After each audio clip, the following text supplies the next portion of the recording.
Tonight, we are talking about advancing in our leadership.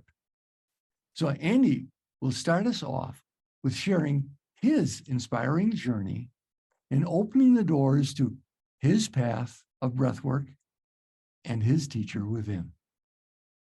Andy. Thanks, Jim. And once again, welcome everyone. As we begin, I would like to, if I may, share a little blessing. Close your eyes if you'd like, and I would just offer this. I pray that what is shared here tonight serve the highest loving intentions of all. I pray that each of us open to and receive that which is most important for our highest good at this time. And I pray that we are wrapped in the unconditionally loving arms of the Spirit of divine breath and the Spirit of divine love. So thank you for indulging me with that blessing. So I will share, like Jim said, a lot of this will be experiences on my journey as a breath worker, as a teacher, and just as a spiritual being on this path that we call life. So I'll start with a little bit of history about myself. I met Jim in the summer of 2000. My friend Jill had just graduated from the 3 years of the School of Spiritual Psychology, as it was known at that time. And she introduced me to Jim. And she just happened to be in the midst of a summer series of group breathworks. And she invited me to those. And soon after that, in the fall, I was enrolled in the breathwork practicum. Some of you are very familiar with that, I'm sure. And I continued through levels of certification and eventually became a member of Jim's training team. Breathwork and I seemed to fit so well together that I figured, why not become a facilitator of this particular practice? And why not become a teacher and trainer for others who are called to this modality, this form of breathwork? So I'll share with you what prompted me to volunteer for this particular class. It was that little phrase in the title that caught me. Who, me? A master teacher? And that caught me right there because I have asked myself this, contemplated it, doubted it, embraced it, and I knew it was an area of learning for me just because of how it resonated inside of me, an area of growth, let's say. So what comes to mind as I say that is this phrase that I'm sure many of you have heard. What we teach is what we most need to learn. And I'm a firm believer in that. What's sparking, motivating, stirring something inside of me, that's a lot of times that's the direction I want to follow, just because it's like, okay, there's something there. It's an area of growth for me. And that became clear right away. So we can be really good teachers of these lessons if we surrender to the truth in ourselves. And that is, whatever this is that's calling to me, this is part of why I'm here. I'll offer an example, and this will be throughout my sharing tonight. I will be offering examples from my own life experience. I've discovered that's one of the ways I teach. So being here now and presenting on this topic is no accident. From my beginnings in the breathwork community, I knew there was some real juice in this for me, for my spirit, for my soul journey, for this, the healing that I came here to experience, for the life journey, I trusted that. It's led me to my spiritual family, to discovering who I really am at the highest level, and ultimately led me to open my loving heart. And it continues to lead me deeper and higher into what I consider the most powerful force there is: love. Jim nicknamed me some number of years ago and challenged me to own it. He nicknamed me Mr. Love. And it fits. I am not vain about that. It's just part of who I am. And it was important for me to own that. Because breath work and simply the breath itself resonated in me for my own healing process and my spiritual growth, I paid attention and I kept coming back to explore deeper both what it was personally for me and then moving pretty quickly into what might be my role in facilitating this healing process for others, and eventually to teaching it, this modality, to teaching it to others interested in this path.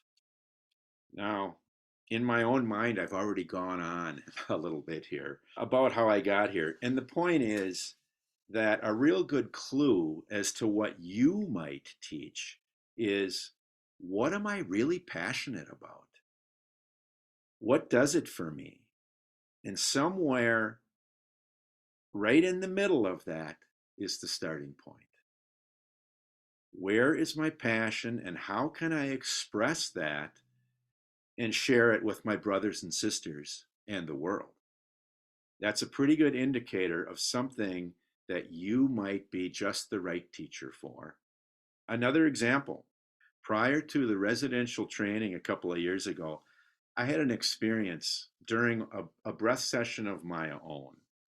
I was in the middle of some pretty intensive study of Peruvian shamanism at the time. And in my vision, during that breath, I saw a gathering of souls breathing together with the intentional exploration of the elements: earth, air, fire, and water. I had such a strong hit on this that I approached Jim and I asked, what are the possibilities for me to offer? What came to me in this vision at the training?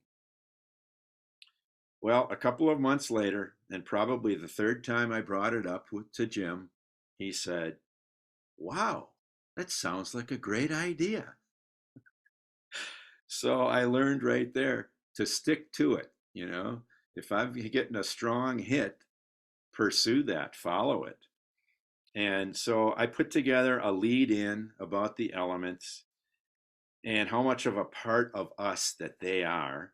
And I led a visualization of experiencing that connection to the elements and going then right into a breath work where I drummed throughout and had the privilege of being assisted by breathworkers extraordinaire Kate and Lenny, which you guys know from this group and have experienced on different levels.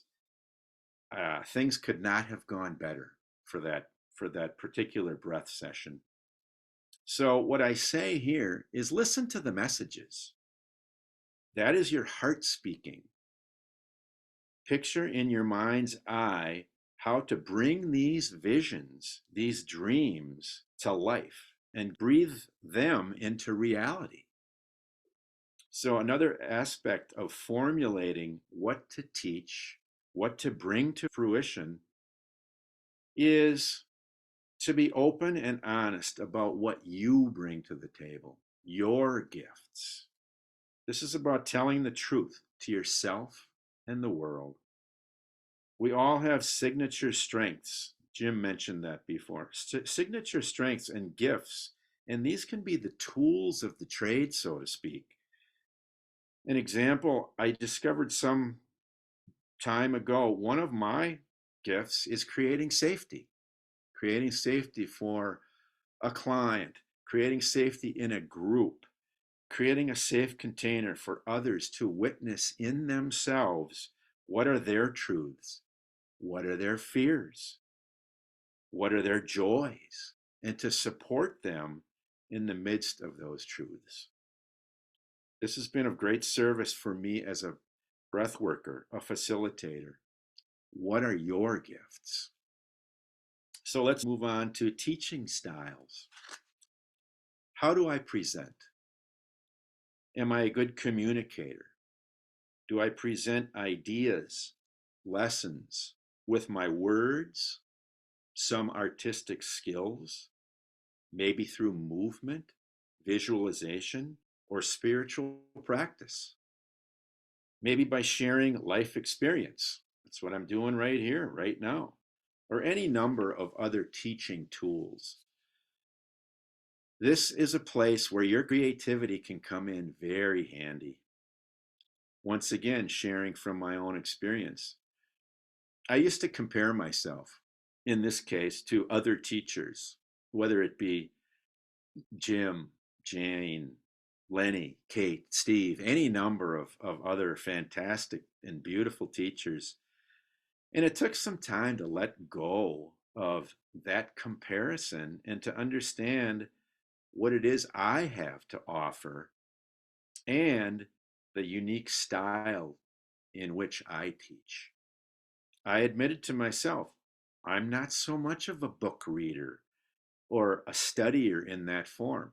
Sometimes my note taking can be very challenging. Over time, I had to overcome self judgment and notice that maybe certain things were not for me to teach, or at least to teach in those styles. So, Jim, among others, helped me to discover and to embrace my own teaching style and the skills that I now understand, and one of which is my open heart. Another is my vulnerability and my invitation, as well as my lived experience. All levels of these are my teaching tools. And I've come to know myself as a teacher of love. I am a loving presence. My teaching comes from the felt sense of my lived experience and my choosing to embrace as lovingly as I can all of you as I share, and to remember to include myself in the space of this most loving intention. Another just brief little piece that I'll share. I'm a retired carpenter. I worked commercial construction for quite a number of years, and during my apprenticeship, I was trained by various journeyman carpenters. And some of them taught me really good lessons. Some of them taught me what I didn't want to be as a teacher. Mm. And I learned from these various teachers, how did I want to teach when it came time for me to teach the younger folks coming up in the trade? So I used the ways that I was taught by certain tradesmen. Okay, that really resonated for me. So that's how I'm going to teach the younger folks. So that was just another example of how I learned how to adopt some teaching styles into myself. So that space of loving intention, I'm using that right now. I teach love because it's my most important lesson as well as my greatest gift.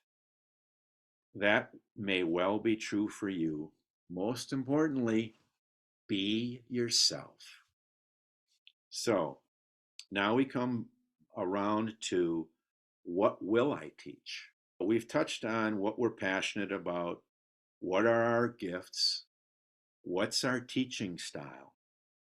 Toward that end, I offer a small example of what could be an evening or even a weekend workshop, something I call personal mission.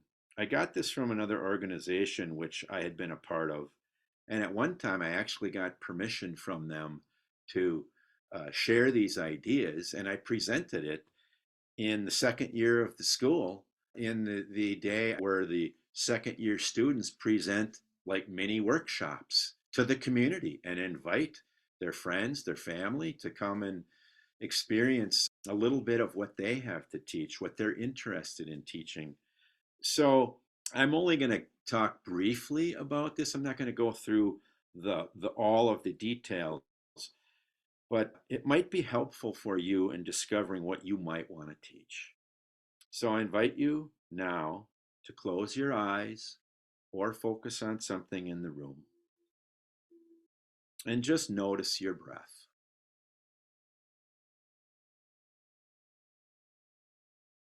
And be with it just as it is.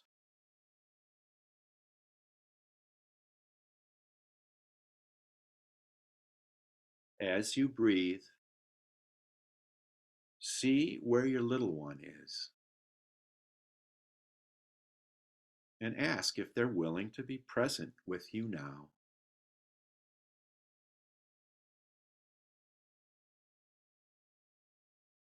No matter what space they are in, just ask if they would be willing to share with you from the perspective of the beloved and healed little one,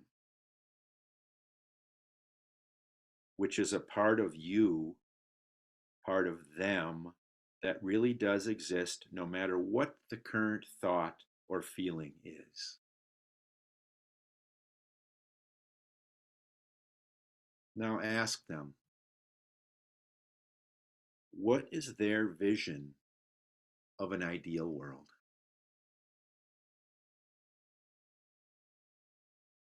What's the landscape, the shapes, the colors?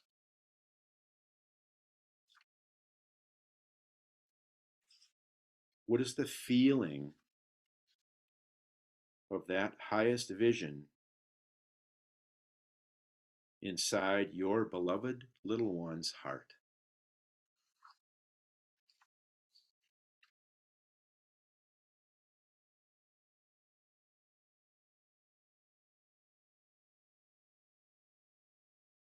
As you hold that vision, take a couple of calming and peaceful breaths right into that vision, that feeling.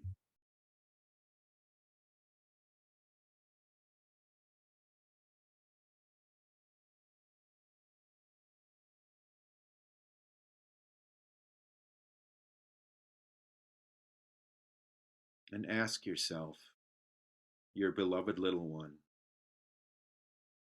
what action can I take, even the simplest first step toward creating that vision? And just open to what comes.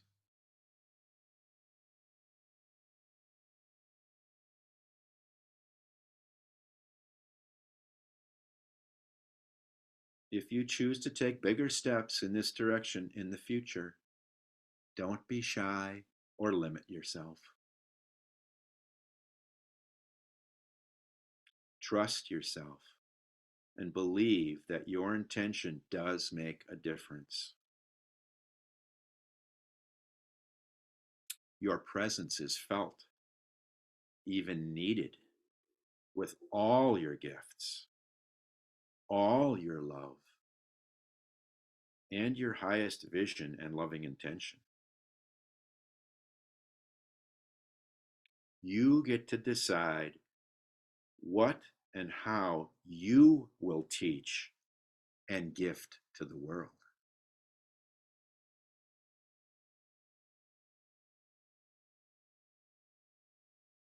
Now,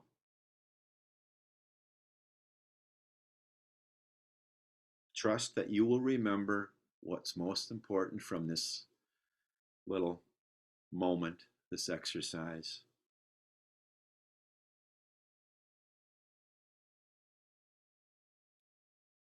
And taking some deep and cleansing breaths, just know that you and your sacred little one can explore this deeper and create a mission fueled by your loving heart, and invite and be open to how you can manifest your highest vision. Bring it to life. Teach it in your own way, offering it to yourself and the world. Your vision plus action equals mission. So thanks for your attention and your consideration. I send you peace and love from my heart, and I turn things back over to Jim. Thank you, Andy. How beautiful. I really felt touched. Okay. Blessings to all.